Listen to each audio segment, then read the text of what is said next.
Nako, Kuya Kim, nagsusumigaw na ang sambayanan. Halo-halo! Halo-halo! Oo. Sana naman halo-halo talaga dumating. Susan, huwag halo-halong problema. Tama ka. I-manifest natin yan, Kuya Kim. Pero Kuya Kim, panalo ang halo-halo pag panalo sa toppings pa lang, di ba? Ay, sinabi mo. Pero ibahin mo na ngayon, Susan. Dahil kahit yelo pa lang, panalo na sa sarap. Yelo, ha? Yelo. Yelo pa lang. Yan ang kwentong inalam ni JP Soriano.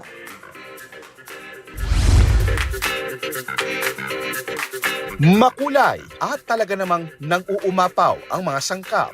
Kayang-kayang mapawi ang napakainit na panahon.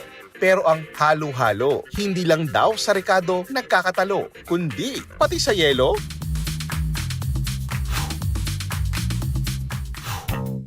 Sa Quezon City, hindi lang daw sangkap ang malinamnam ang pauso ni Grace, shaved ice na gawa sa gatas at melon. Nag-start lang po yung aming halo-halo. Sinuserve lang po siya sa family. So, nagkaroon kami ng idea na ipa-order siya online. And then, last year, nagbukas po kami ng physical na po na store. Yung ice namin is sobrang pino. And then, kakaiba nga daw compare sa other halo-halo. Bukod sa yelo, nag-uumapaw rin ang sahog ng kanilang kamunings halo-halo overload. Instead po na minatamis na saging, fresh po na banana.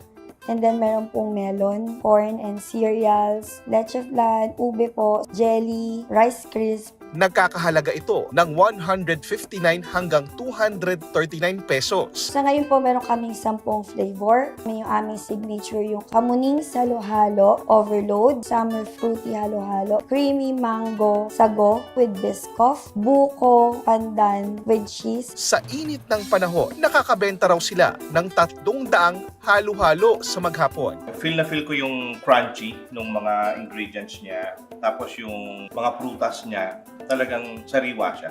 Ayos pa lang mararamdaman mo na yung lasa nila. Dapat alam mo na sa bansang Japan daw unang nilagyan ng pampalasa ang yelo. Tinatawag nila itong kakigori na ang ibig sabihin ay scrape ice. Kung bitin sa shaved ice na gawa sa gatas at melon, si Brian, ginawa na ring yelo ang ube, mangga, strawberry at avocado. Yelo pa lang, lasang prutas na. Ang kanyang inspirasyon sa negosyo, ang natikmang flavored ice halo-halo noon sa Samar. Pinakamura po namin, nag-range siya ng 100 special halo-halo namin. Ginagamitan na po namin siya ng special ice. Yung pinakamalaki namin nag-range ng 140, 150. Yung pagkakalanlan niya sa amin, creamy na siya, na naka-block yung ice. Cut into square na siya. Hindi mo malalasahan na may lasang tubig. Kung ang flavor po ng halo-halo na bibili natin, like ube, yung ice niya, ube na din po. Ang mga nilalagay namin sa halo-halo namin, gulaman, mangga, banana, nata de coco, corn. Pagka nalagay na po yung mga sangkap na yun, tsaka po namin lalagay yung ice. Lagyan ng ice cream on top, grated cheese. Araw-araw umaabot daw ng 300 baso ng halo-halo ang kanilang naibibenta. Masarap, perfect po to sa summer ang halo-halo. Lasang-lasa po ang yelo niya. Ang kanyang gatas ay nasa yelo na. Ang yelo, hindi na lang basta pampalami. Kailangan po talaga quality. Kailangan meron kang something na kakaiba. Pag-isipan nyo yung mga mas bago, lagi po naming mas ginagalingan pa. Kung dati, pinatigas na tubig lang ang yelo sa halo-halo, ngayon, yelo pa lang. Talaga namang matatakam ka na. Ako po si JP Soriano at yan ang kwentong dapat alam mo.